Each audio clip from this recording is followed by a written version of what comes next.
Bueno, buenas tardes, buenas noches, Dale. depende en qué lugar del país, del mundo nos estén escuchando, nos estén viendo.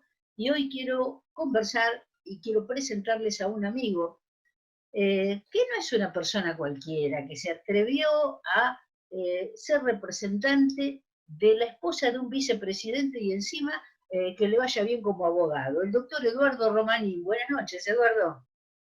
Hola, ¿qué tal, Patricia? ¿Cómo estás? Muy Bien. bien, muy bien. Y en primer lugar, mis felicitaciones porque hace poquitos días el doctor Romanín es el flamante secretario general a nivel de la provincia de Buenos Aires del Partido Socialista Auténtico. Sí, sí, tal cual lo señalás en una reunión virtual con este mecanismo del Zoom tan novedoso y que tanto trabajo nos costó a nosotros. La mesa de la Federación Socialista Bonaerense me delegó a mí la posibilidad de representarlos. Me pidió que sea secretario general y por lo tanto que represente a los socialistas auténticos en toda la provincia de Buenos Aires. Una responsabilidad enorme.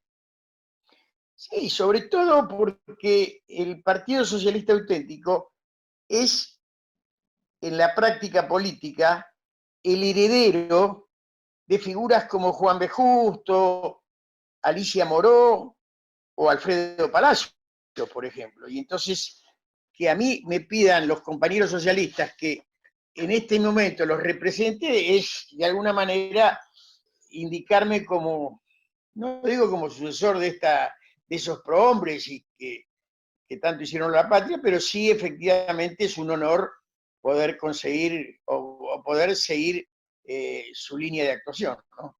Y un referente muy fuerte sin duda, Eduardo. Así que bueno, luego de nuestras felicitaciones, ¿cómo se siente Eduardo Romanín, abogado, con Amado Vudú en su casa? Y para la mierda, con toda franqueza. Patios Producciones presenta El Centésimo Mono con Patricia Silva, periodista y geobióloga.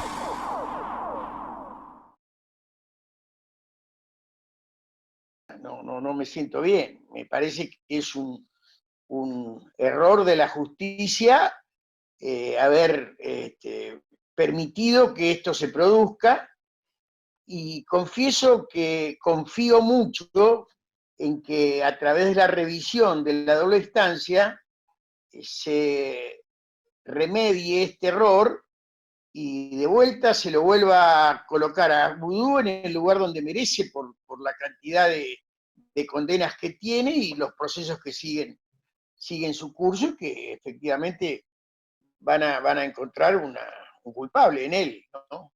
Doctor, Vudú tiene dos condenas por eh, dos tribunales diferentes, y dentro de las dos condenas, efectivamente, una es la de Sicone, la otra de los autos truchos, cuando quiso engañar a la mujer, a la ex mujer, en una causa que a mí me tocó intervenir mucho. En esas dos condenas pasaron más de 15 jueces, Patricia, o sea que el fallo que le da derecho a morigerar su pena es un fallo que no se ajusta a derecho realmente, porque son más de 15 jueces los que vieron en Vudú un tipo culpable y que debía pagar, obviamente, la cuota parte de pena que le corresponde, ¿no? usted Así que, como... Sí, dígame. sí. No, así que esa concepción de que Vudú era un preso político es totalmente absurda y partidista y parcial. No es el pensamiento de más de 15 jueces que intervinieron en el proceso o en los procesos judiciales pertinentes, ¿no? ¿Y usted cree que estar en la casa de Amado Vudú, en las condiciones jurídicas que esto significa y usted nos termina de explicar, tiene que ver con que otros presos en otras circunstancias digan, si Vudú puede estar en la casa, ¿por qué no yo? ¿Cree que usted que esto Sí, fue o tiene otras implicancias políticas?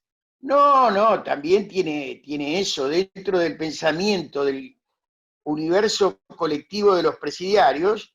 está en decir, o en pensar, me imagino, ¿por qué Vudú, que es un tipo que robó, corrompió y es un corrupto y tuvo 2 condenas, está en libertad, en el domicilio, y yo, que estoy con prisión preventiva, pero sin condena todavía, me siguen alojando en Devoto? Efectivamente, el error o el horror de haberlo dejado a Vudú en prisión domiciliaria, efectivamente, yo no digo que sea la única causal, ¿no?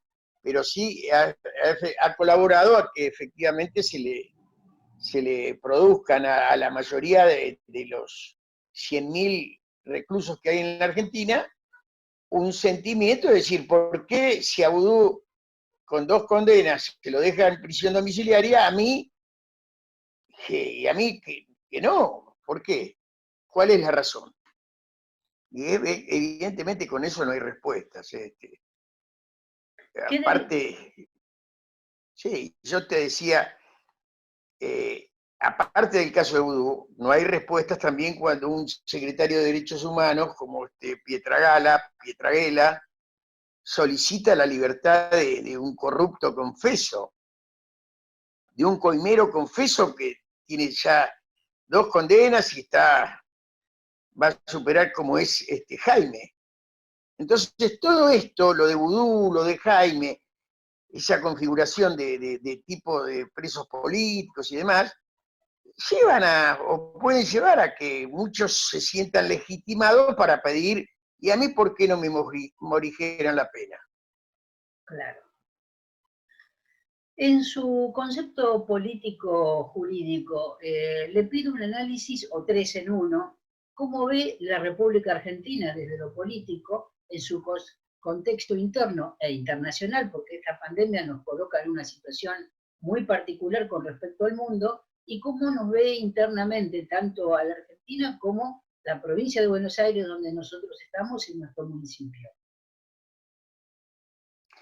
Sí, yo lo veo, la Argentina la veo en un momento muy difícil, pero en caminos de superación. No creo que sea el apocalipsis, el fin de la Argentina o el fin de las instituciones argentinas. Creo que hay un mecanismo muy difícil en lo económico y muy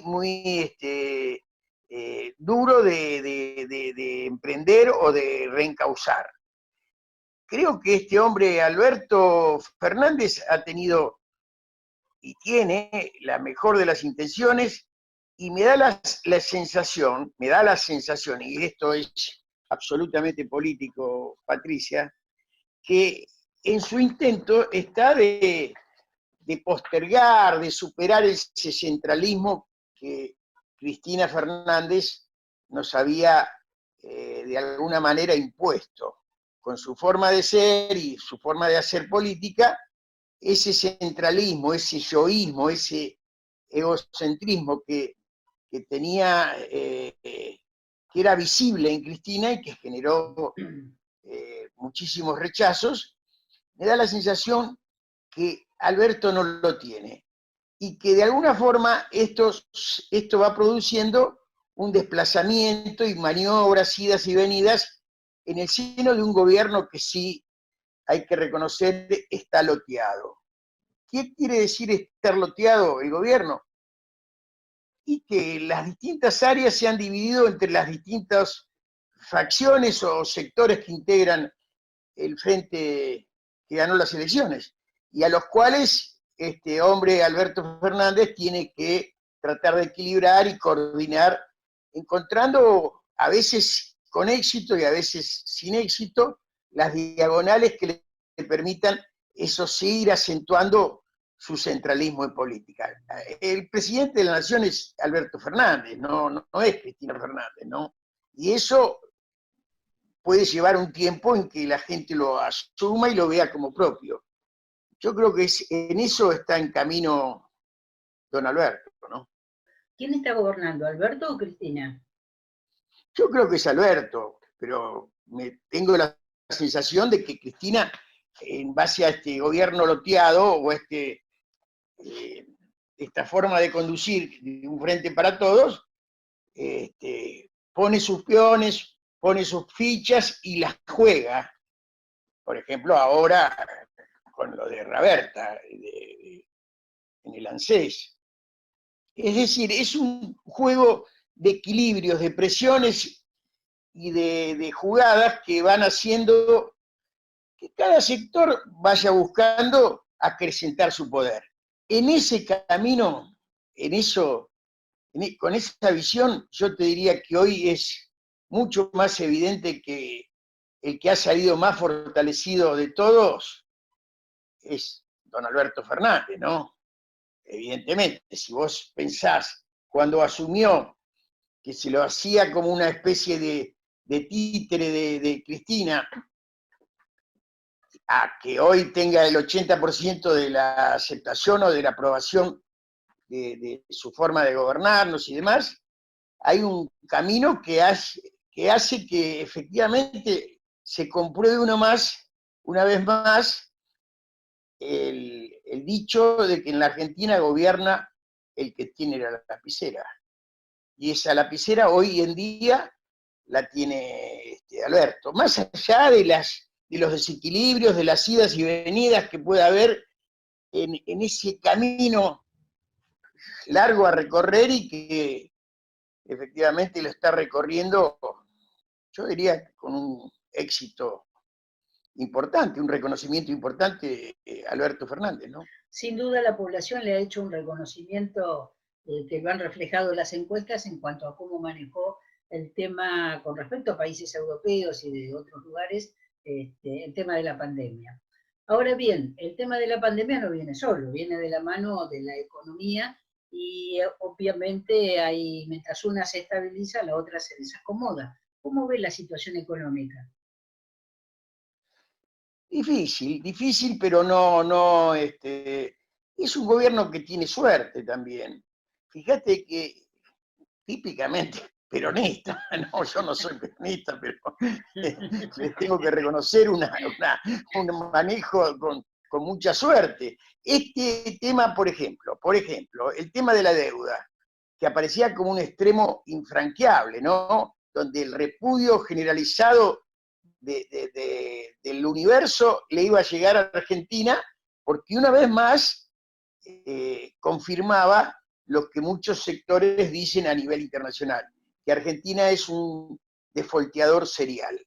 Esto que era evidente que no se podía trazar otro camino, porque la deuda no se podía pagar, se encontró en el medio con una pandemia, donde de ser un país el que defolteaba, pasaron a ser 100 países los que están quebrados y los que están defolteando su deuda.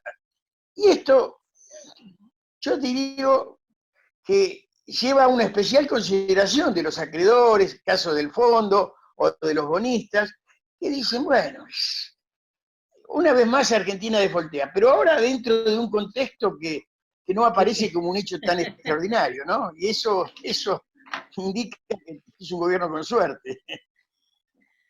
Tomando esto de que es un gobierno con suerte, y evidentemente, y esto es una opinión personal, el mundo como lo conocíamos, tal cual existía, yo creo que se terminó, y ahora vamos a un mundo, a una forma de vivir totalmente distinta. ¿Cómo ve usted el mundo que viene, el mundo que nos va a quedar cuando logremos salir de esta pandemia? Mira, yo te voy a decir algo. ¿Me escuchás? Sí. Sí, clarito. Que no tiene mucho que ver con la pandemia, pero sí fue estimulado por la pandemia. Este libro de Mason, El capitalismo, postcapitalismo es un nuevo futuro, es un libro de 500 páginas que me leí con esta pandemia. Y evidentemente el mundo ya había cambiado, ya se observaban variantes y alternativas que con la pandemia se han acentuado. Por ejemplo, esto que vos me estás dando hoy haciendo, era impensable, pero que la digitalización digitalización Sí, o digitalización. digitalización de los trabajos, la oficina en tu casa y demás, hacen que el capitalismo como tal, como se conoció a mediados del siglo XIX en la Inglaterra preindustrial, ya no tenga salida, no tenga acogida, no tenga alternativa. Entonces, este cimbronazo que significa una pandemia a nivel universal, va a significar que el mundo se vaya reacomodando hacia nuevas técnicas de producción, hacia nuevas formas de organización social, y que nosotros, que nos reivindicamos como herederos, y me refiero cuando digo nosotros a los socialistas, como herederos de la Revolución Francesa, con esos tres principios que tuvo la Revolución Francesa, libertad, igualdad y fraternidad, veamos cómo encajar esos tres principios en ese nuevo mundo que viene, que es un mundo de elementos tecnológicos, de formas distintas de trabajar, donde Marx ni siquiera se soñó o soñaba ver un trabajo que no se pague, el de Wikipedia, por ejemplo. Vos sabés que Wikipedia es un colectivo enorme de conocimientos que están puestos al servicio de la humanidad, que no se cobran. No, Entonces, totalmente, y que hay ese aporte de cientos de voluntarios, trabajos así, claro, por lo cientos tanto, de formas de producir, sí. Y bueno, y que de alguna manera van a tener que ser canalizados. Yo entiendo que los caminos de libertad y de igualdad que la Revolución Francesa marcó, y siguen y van a ser siendo siempre las utopías inconclusas, y que van a ser el faro que nos tiene que guiar a los que pensamos en un estado de bien y demás, que la humanidad pueda desarrollarse, ¿no? me termina de hablar de libertad, igualdad y fraternidad, y no me puedo olvidar que Latinoamérica tiene la buena barra mala costumbre de contagiar sus ingresos a las dictaduras, sus ingresos a las democracias y muchas situaciones. Y nos encontramos que el día 29 de abril de este año, el SECAN, el Servicio de Comunicación Audiovisual Nacional de la República Oriental del Uruguay, ha realizado un acto administrativo donde impone la censura previa. Si me permite, le leo un párrafo textual del SECAN a los efectos de que después usted me dé su opinión. Dice así: en atención a la necesidad de establecer principios y criterios profesionales e institucionales comunes, tales como servir el interés público, balancear las opiniones, reflejar todos los puntos de vista relevantes a la comprensión de los hechos y presentarlos en forma imparcial, a partir de la fecha, todos los contenidos informativos y periodísticos deben ser consultados con el coordinador periodístico del SECAN, Jorge Gatti, antes de iniciarse el proceso de producción. Y continúa, pero creo que con este párrafo es más que suficiente. No, nada, ya es suficiente, sí. Para lo bueno, que está ocurriendo que hoy en la República Oriental del Uruguay.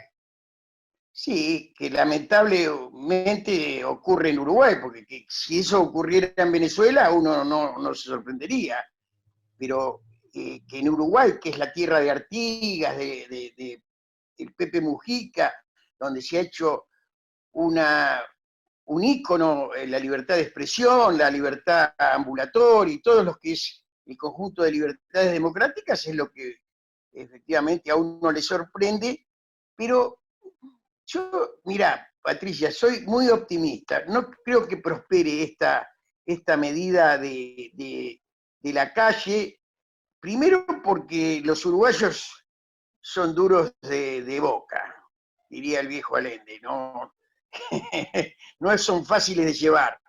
Y segundo porque el mundo no se lo va a tolerar esto. Esto significa de ampliarse esto, significaría una censura que se abarcaría a todos los movimientos tecnológicos y Le fenómenos comento, de redes sociales. les Sí. comento, está dirigido a los coordinadores de informativos de TNU y RNU, o sea que son los señores Carlos Rodríguez y Esteban Farat, y las señoras Graciela Nicolini y Alejandra Casablanca, que son los dos responsables oficiales de las dos cadenas gratuitas más escuchadas del país. Este es el punto, o sea, lo que está, digamos, poniéndole un barbijo bastante alto a que desde el gobierno no se puede salir con ningún tipo de información que no haya sido primero supervisada y que le haya levantado el pulgar el SECAN.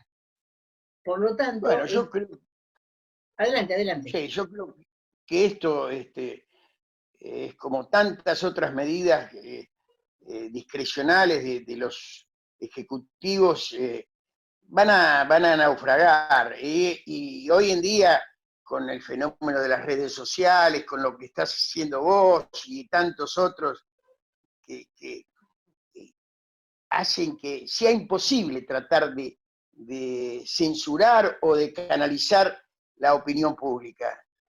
Yo creo que es un intento más dentro de los tantos intentos que hay de parte de aquellos gobiernos que no se sienten muy seguros de su accionar, de impedir que se expandan las noticias en la opinión pública. Creo que hoy, más que nunca, con las redes, con todo el esquema, esto tiene como único destino el fracaso. Lo llevo a otro tema, pero antes si usted como político, ¿qué le sugeriría frente a esto a los uruguayos? ¿Qué actitud habría que tomar? ¿Qué habría que hacer para que esto no avance más y corte aquí? Y tendría que repudiarlo expresamente y en función de los distintos aparatos políticos hacer expresar su disconformidad con esto. Y aparte de eso, generar los mecanismos internacionales que hagan que el mundo, o Latinoamérica, para ser mucho más humildes, vean en esto como un gesto reprobable y censurable, para que esto no... Es como una especie de virus, Patricia. Si no se lo combate, si no se hace una cuarentena fuerte, se expande. Y bueno, entonces, justamente por ante esta es la Latinoamérica, con las preocupación, experiencias claro. que tenemos en Latinoamérica, Sí, sí, claro, sin duda es un riesgo importante y por eso creo que tenemos toda América Latina estar muy atenta a lo que esté pasando allí con este tema.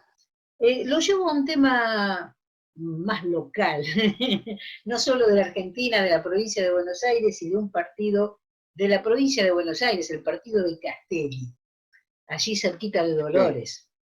El intendente de sí, lo ubico. Castelli, Francisco Echarren, no sabemos si llamarle, no tiene capacidad para poner un impuesto, pero tampoco sería una tasa, pretende o ha pretendido poner un impuesto extraordinario al campo, ¿sí?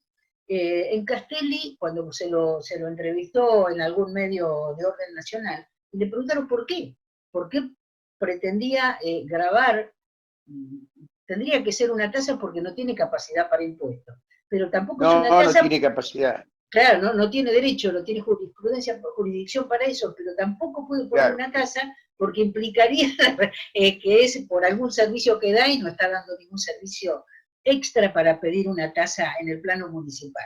Pero de todas maneras eso está ahí, y cuando fue consultado dijo que era por el tema del coronavirus. Entonces le dijeron, pero no hay circulación del coronavirus en todo el partido de Castelli. No, pero es para esperar lo que viene.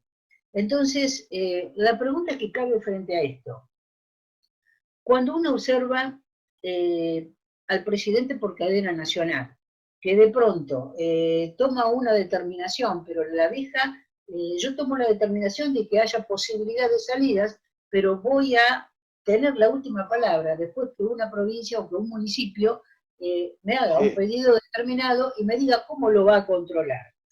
La impresión que uno podría tener en una mirada rápida es que se está perdiendo un poco el control de la situación. ¿Por qué? Porque se está dejando demasiado poder de decisión, y no estoy en contra digamos, de que cada provincia mantenga porque son perfiles muy distintos a lo largo y a lo ancho de la Argentina, pero me parece Claro. que de pronto que un intendente de una localidad como Castelli salga con tamaña decisión, está dándonos el mensaje de que hay un exceso en la función de cada uno. ¿Cómo ve usted todo esto? No, yo lo desgloso y digo, lo del intendente me parece de Castelli me parece un disparate, no es algo fácilmente asimilable, es inconstitucional a todas luces, salvo que agrave o graben a los caminos rurales y busquen por ahí, pero yo me imagino que en este caso sería la Corte de la provincia la que efectivamente ante cualquier acción que planteen los damnificados, los ciudadanos de Castelli, vería fácilmente la inconstitucionalidad de dicha norma. Y después, con relación al presidente, lo que efectivamente sí apareció como un desdoblamiento de las situaciones, fue que el presidente Fernández dijo, bueno, nosotros vamos a permitir un esparcimiento de 1 hora o 2 horas, no sé, pero de acuerdo a las situaciones que cada provincia maneje. En sí me pareció una jugada política para tirarles la pelota a los gobernadores o a los intendentes para decir, bueno, si levantan y se viene encima la pandemia, la culpa es de ustedes, y si no levantan también es la culpa de ustedes, porque la gente ya está harta, Claro. Patricia, Además, de una Eduardo, situación que... Sí, tampoco se ha valorado, o sea, es muy importante que nosotros hayamos podido mantener este tiempo sin circulación porque, bueno, ha permitido que la estructura que no existía en cuanto a si realmente fuera como en otros países, y bueno, eh, también se ha permitido enriquecernos nosotros con la experiencia ajena. Es decir, en claro. algún momento se pensó que el gran problema era la carencia de respiradores. Bueno, hoy a la luz de las autopsias que hizo Italia durante Semana Santa, sabemos que hay otras cosas que son mucho más importantes que los respiradores. No es que no hagan falta, Claro. ¿sí? Hacen falta. Pero hoy se sabe que antes de hacer la neumonía con el coronavirus, o sea, la gente padece de embolias. Primero pequeñas embolias que terminan siendo pulmonares, que fueron las que, en definitiva, los médicos de Italia nos permitieron saber inclusive que, según dicen los medios extranjeros, la Organización Mundial de la Salud y China habían indicado un tratamiento opuesto justamente al que es necesario. Entonces, digamos, la única, aparte se incineraban inicialmente los cadáveres, con lo cual no permitían hacer las autopsias y tener fehacientemente documentado de qué se moría la gente. Entonces, hoy en día se cuentan con más herramientas, ¿sí? Y se sabe que en determinados casos son necesarios los respiradores, pero que antes de llegar ahí hay un montón de recursos a utilizar. Lo cual nos permite, vuelvo a insistir, el hecho de haber tenido esta muy buena cuarentena, tomada muy a tiempo, y en esto Mar del Plata la toma inicialmente primero y la toma después la Argentina, y me parece perfecto, porque esto permitió Sí, sí, enriquecernos de esta experiencia. ¿Cómo sí, salimos sí. de ahí? ¿Cómo lo ve usted? Mira, yo lo veo compartiendo lo que vos decís en cuanto a que se tomó a tiempo la cuarentena. A mí me da la sensación que esto, y valga el ejemplo, yo quizás muchos se enojen con este ejemplo, es como una especie de mujer nueva que tenés. Después de haber tenido varios matrimonios, te volvés a casar, volvés a reincidir, y no sabés bien para qué lado, si le va a gustar dormir del lado izquierdo o de derecho de la cama, comer tortilla o no comer tortilla, tomarse un vinito. Es decir, todo este virus es novedoso y vos vas encontrándote que las cosas que se dicen hoy, mañana son inválidas. Y, y Así es la que ciencia. como nunca, como nunca se aplica en este gobierno de infectólogos, porque me parece que es así, dije digo, digo Diego, ¿Me va a Lo permitir que decís hoy, ¿Me va a permitir que le interrumpa un segundo por lo que usted dijo recién? sí, Realmente a nivel cómo no. nacional, ¿tenemos un gobierno de científicos? Mano en el corazón. No, yo no creo que sea de científicos.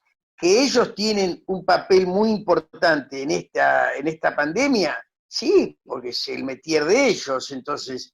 Pero este es un gobierno de políticos, fundamentalmente, que están tratando de conducir esto, que es una verdadera desgracia colectiva, a un buen puerto. Y la mayoría de los científicos no saben cómo se llega a ese buen puerto.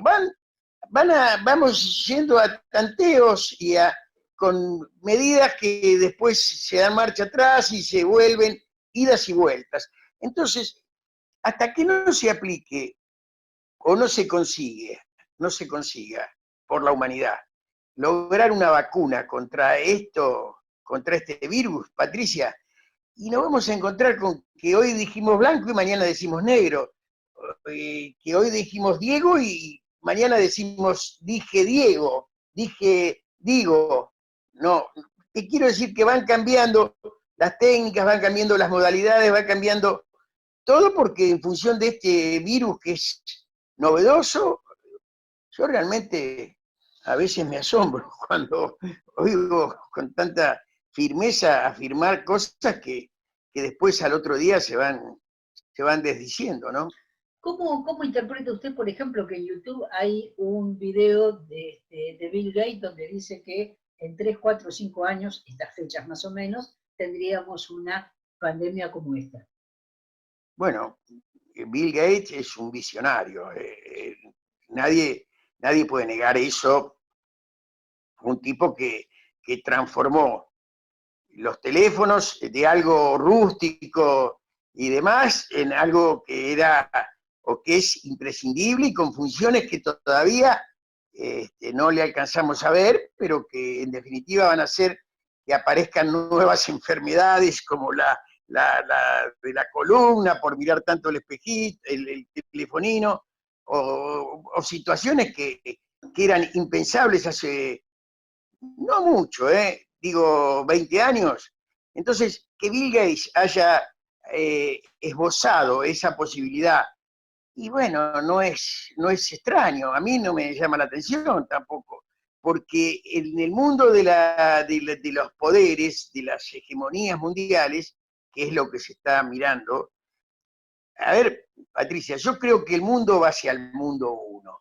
El mundo uno va a significar que va a haber un gobierno del mundo y que la globalización es un hecho.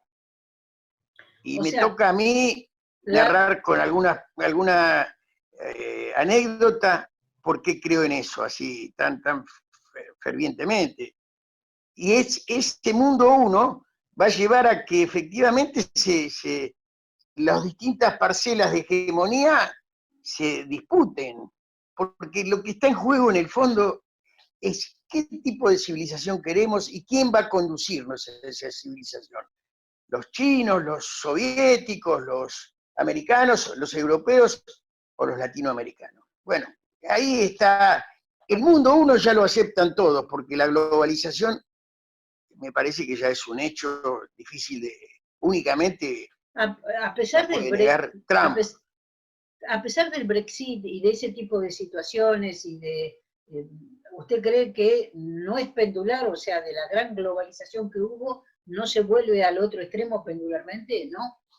No, yo creo que va a haber un esbozo y que de hecho, esta pandemia va a ayudar mucho, va a fortalecer esas situaciones de nacionalismos económicos y de populismos extremos. Pero creo que la tendencia del mundo, y te voy a decir en qué lo fundo mi acerto, mi idea.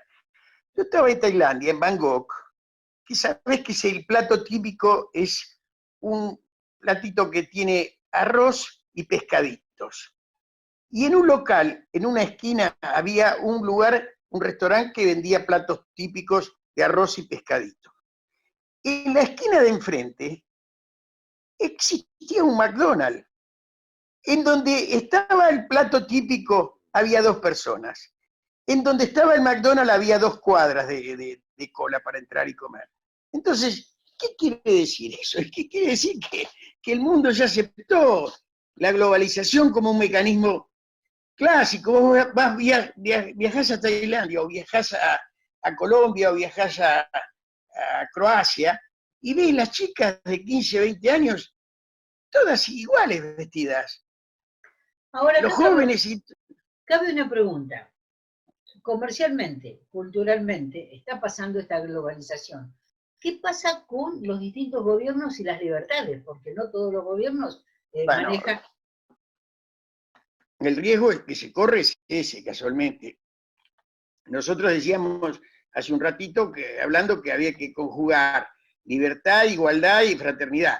Y ese es el gran temor que uno tiene, dice, esta globalización no va a traer aparejado que surja como contrafuerza a esa globalización la existencia de gobiernos autoritarios, populistas y demás, que bajo el pretexto de mantener el ser nacional, nos vuelvan a meter en dictaduras, en regímenes autoritarios y demás. Bueno, esa es el interrogante, y los que estamos en política trataremos de luchar para que esto no ocurra y tratar de conducir en un proceso que tiene idas y vueltas hacia un mejor mecanismo de participación democrática y a que se profundice la democracia. Porque la libertad, y sin democracia, no hay socialismo, no hay nada, no hay manera de... No hay dignidad humana. Esto me trae otro tema, que justamente es muy preocupante en la Argentina de hoy, y es el hecho de que no podamos tener funcionando presencialmente la legislatura, por ejemplo, que se tenga que estar gobernando con DNU, decretos de necesidad y urgencia, que tendrían que ser refrendados por la legislatura, pero que además, como si no se puede funcionar en el recinto, por ejemplo, de diputados porque son demasiados, bueno, en el Centro Cultural Kirchner hay espacio suficiente para que se reúnan presencialmente guardando la distancia necesaria de 2 metros y además con las protecciones necesarias, como puede ser un barbijo, un tapabocas, como ocurre con la población. Aprovecho de decir esto, mientras tanto, uno quisiera ver, como ciudadana argentina, el ejemplo de arriba para abajo. No puedo ver en los medios de difusión una foto en una fábrica de barbijos donde todos están con máscaras protectoras y barbijos menos el presidente de la Nación, que es la persona que hoy más tenemos que cuidar, que más debería cuidarse a sí mismo, porque él es el presidente de todos nosotros. Pero independientemente de esto, también los senadores podrían reunirse en la Cámara de Diputados porque ellos numéricamente son mucho menor y les sobraría espacio. Entonces, ¿por qué no hay una reunión física? Porque se puede trabajar. A ver, vamos al supermercado y las cajeras del supermercado están trabajando y no pueden trabajar un empleado bancario.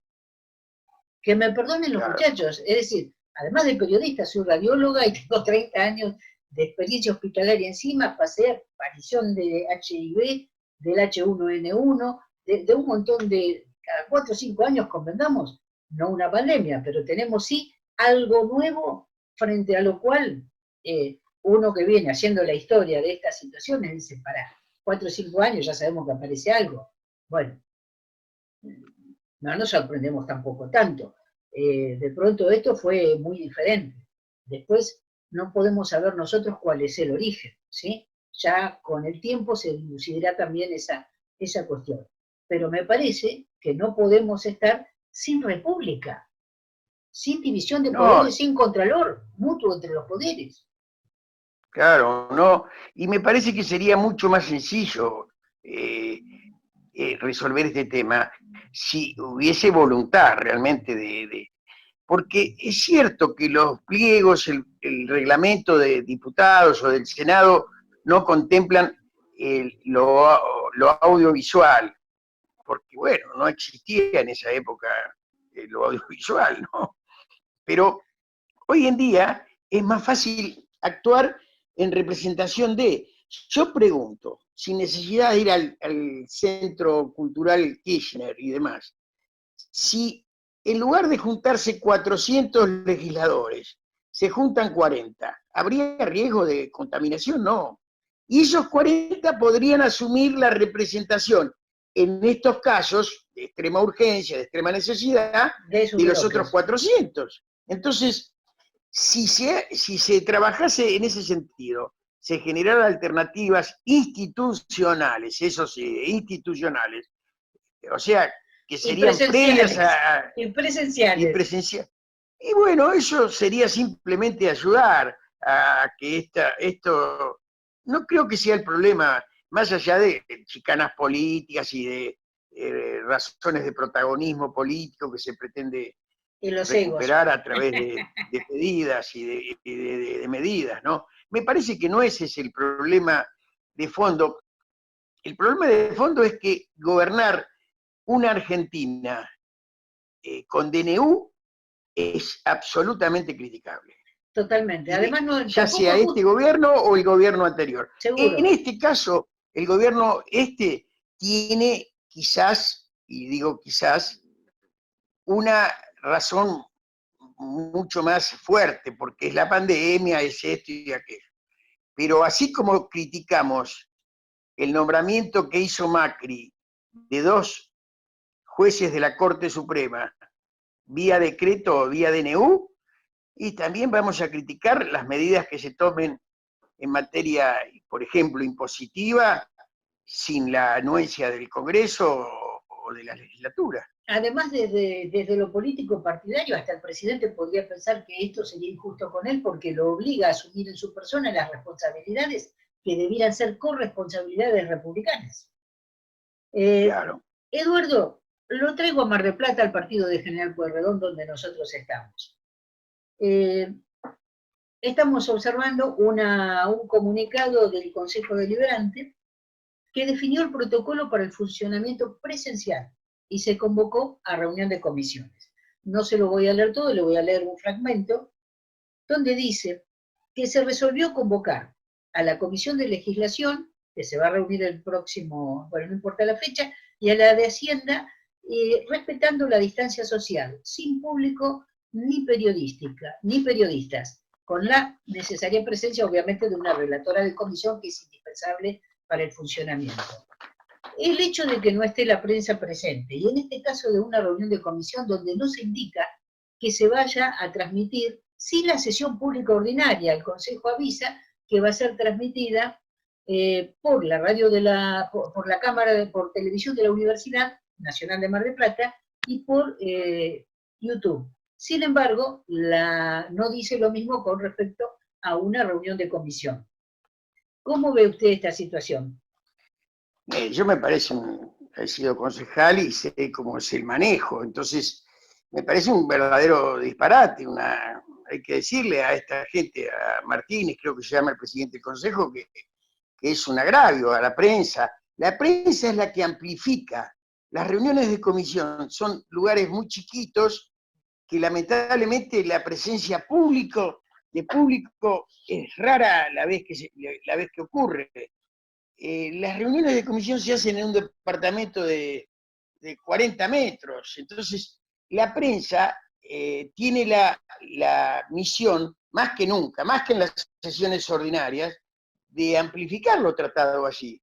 Entonces, negarles a la posibilidad de acceso a la prensa a esas reuniones de comisión es de alguna manera, yo no digo que sea tan grave como lo que está haciendo la calle en Uruguay, pero es un error tremendo que está... Es un paso en esa dirección. Claro, es un paso que coincide con esa filosofía autoritaria y limitativa o restrictiva, que a veces, más que por un carácter de totalitario, es por una comodidad. Yo le puedo asegurar que muchas veces se toman esas medidas y bueno, por una comodidad vamos a evitar, valga la expresión, quilombo. Entonces... Eduardo Romanín, hemos hablado de un montón de temas, pero ¿Qué no le pregunté y usted le quisiera contar a la gente? No, yo lo que no me preguntó usted es qué pensaba hacer con el Partido Socialista en la provincia de Buenos Aires. Y yo creo que, Muy bien ahí. sí, no, yo creo que uno de los déficits que tiene la vida política argentina y que ha sufrido muchísimo es por no haber tenido en la provincia de Buenos Aires un partido socialista fuerte, de raigambre, de asentamiento, con representatividad en todos los distritos, 135 distritos son en la provincia de Buenos Aires, y eso le ha permitido, no le ha permitido a que el socialismo a nivel nacional sea algo acéfalo, visto como algo acéfalo.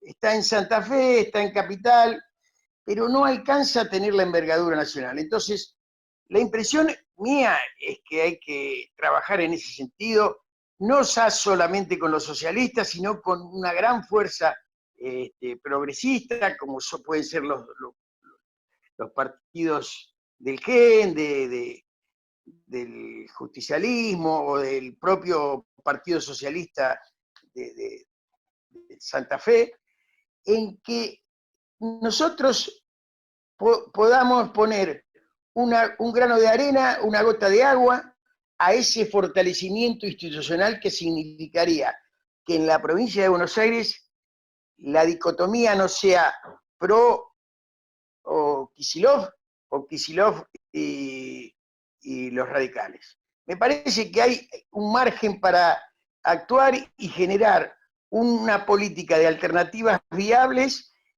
que, en definitiva, terminen y permitan o posibiliten que se termine con lo que es el gran drama de la política argentina, Patricia. Y ese gran drama de la política argentina tiene un nombre y apellido, se llama coño urbano. El cono urbano político es... Se le fue el audio, Eduardo.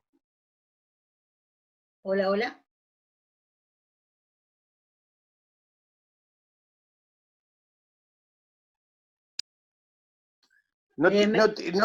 Ahora, ahí apareciste. Ahora, ahí sí te escucho. Por favor, repítanos lo último porque se había cortado la última frase. No, yo decía que el conurbano es una de las grandes tragedias que tiene la política argentina, en pobreza, en mecanismos o en símbolos del clientelismo y demás, que ojalá nosotros tengamos la fuerza de poder erradicarlo de lleno, y en ese sentido todo el esfuerzo del Partido Socialista Auténtico va a estar apuntando hacia ese objetivo.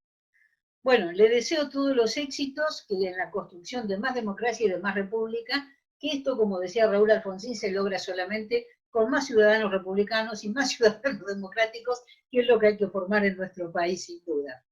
Eduardo Romanín, le agradezco su tiempo, le agradezco sus conceptos y éxito en su función.